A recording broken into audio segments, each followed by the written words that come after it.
So I'm actually driving it.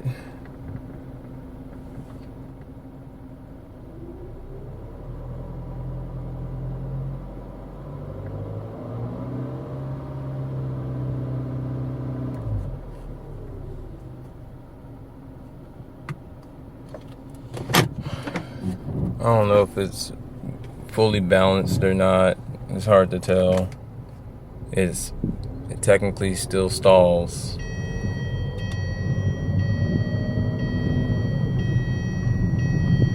And make that strange noise.